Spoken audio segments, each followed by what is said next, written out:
So we start with the G20 Summit in Rome. The event opened on Saturday. The two-day event is held both online and offline under the Italian Presidency. It's focusing on pressing global challenges such as the pandemic, climate change and economic recovery. Chinese President Xi Jinping attended via video link and delivered a speech. Wang Haiyang has the details. It was a call to the G20 to shoulder its due responsibilities in face of changes and a pandemic, both unseen in a century.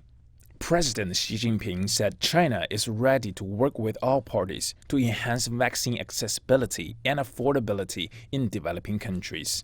He said China has provided over 1.6 billion doses of vaccines for more than 100 countries and international organizations to date. That number will top 2 billion for the whole of 2021, and China is conducting joint vaccine production with 16 countries.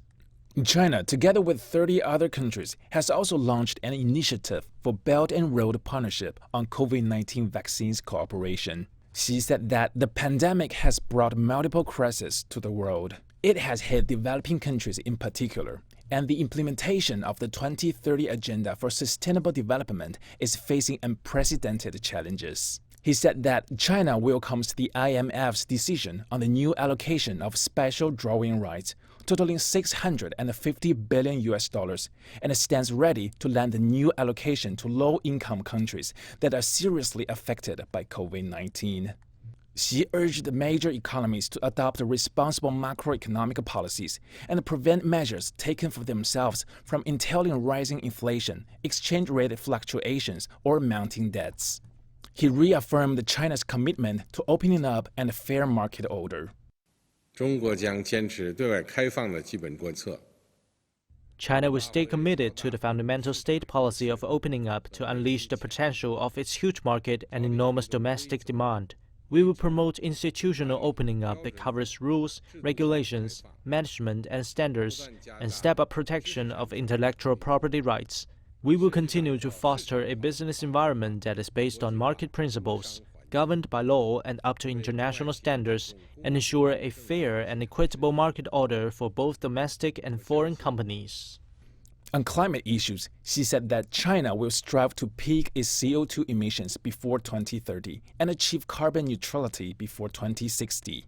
China will honor its words with actions and work with all countries to pursue a path of green, low-carbon, and sustainable development. The president concluded with a call for joint efforts to dispel the dark clouds of the pandemic at an early date and jointly build a better future for all. Wang Haiyang, CGTN. Besides donating vaccines, China has also provided medical equipment and sent expert teams to developing countries. At the end of April this year, we managed to urgently provide oxygen cylinders, oxygen generators, ventilators and other relief materials to Nepal, Afghanistan, Laos, Cambodia, Myanmar and Sri Lanka. Within a few days of coordination, we sent a team of medical experts to Laos and sent anti-epidemic supplies to Nepal. We immediately provided more than 120 batches of testing reagents and ventilators, provided vaccine assistance to more than 50 African countries and the African Union, and sent a team of anti-epidemic medical experts to 17 African countries. Meanwhile, we implemented a debt relief to help African countries reduce their debt burden. Last year, we provided a large number of nucleic acid testing reagents and testing equipment. We also sent 37 medical teams to 34 countries and organized nearly 1,000 technical guidance trainings. We provided $50 million in cash assistance to the WHO and another $50 million in aid to UN agencies and other relevant international organizations. For more insight into that, let's cross live to Mr. Rong Ying, Vice President of the China Institute of International Studies in Beijing. Thank you very much for joining us, Mr. Rong. So let's start with the global fight against the pandemic. As we've seen, China has taken its responsibility, helping developing countries a lot while fighting the pandemic on its own territory. But challenges remain. The biggest challenge, according to the WHO, is the unequal distribution of vaccines, especially the stockpiling of vaccines in developed countries. Do you see a way out of this? What role can COVAX play?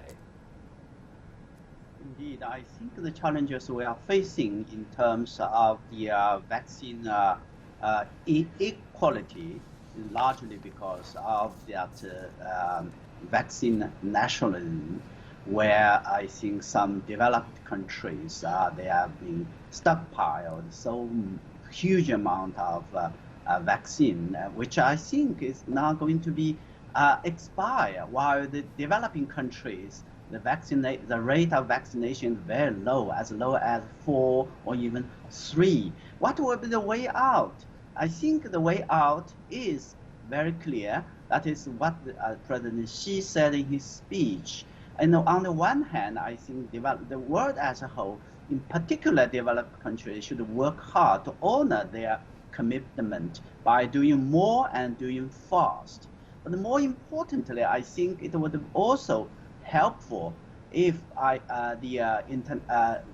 COVAX and international organizations work more together with other international organizations like the WTOs in working towards exemptions of IPO, intellectual property rights, and by pushing transfer of technology for joint productions and others. That's exactly the Chinese is doing. I think President Xi has announced that in this regard, China has working with 16 countries, mostly I think developing countries, for joint production and for the safety, for the accessibility and affordability of the vaccine for these developing countries.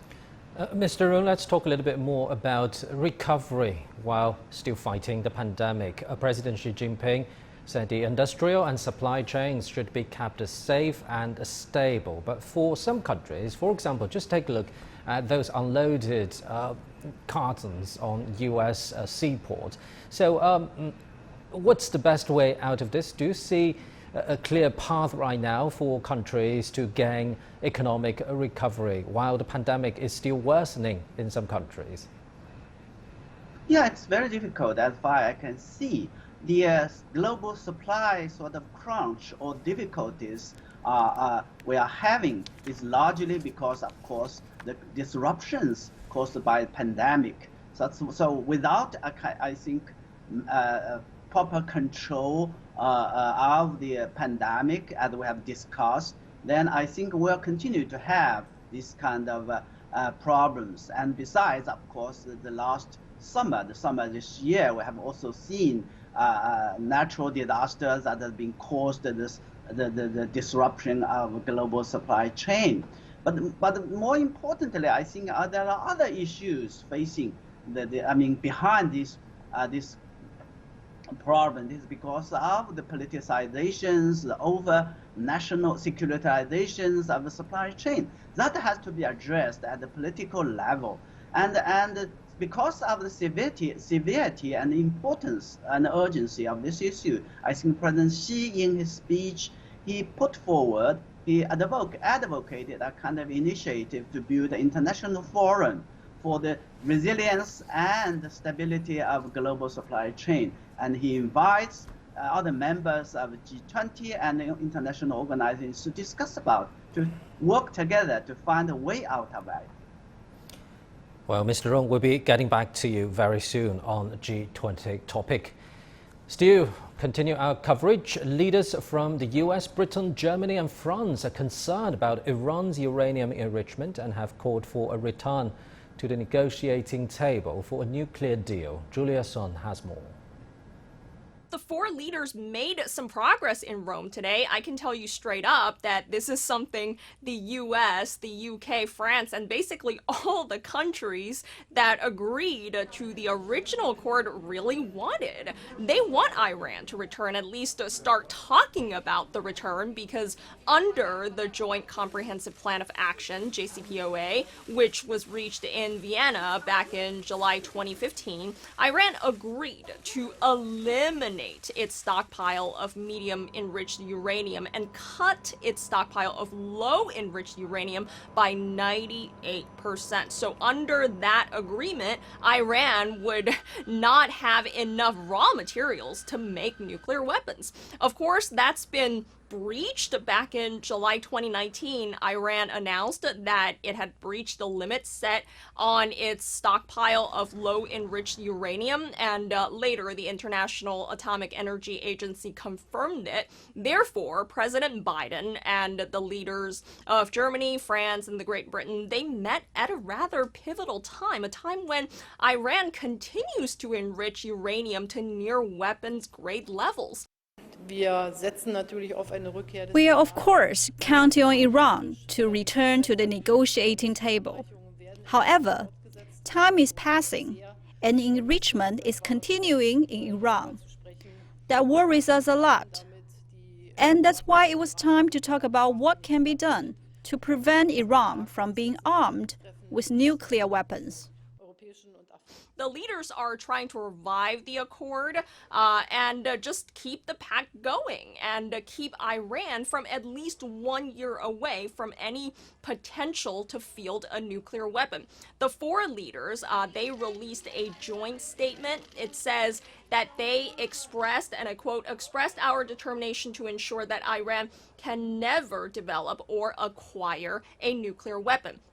President Biden also signaled on Saturday that he is open to lifting economic sanctions as part of the diplomatic effort. Some of the sanctions target Iran's construction, manufacturing, and mining industries, and that include some of its largest steel and iron producers. So we will see what is going to happen when Iran presumably will come to the table in November.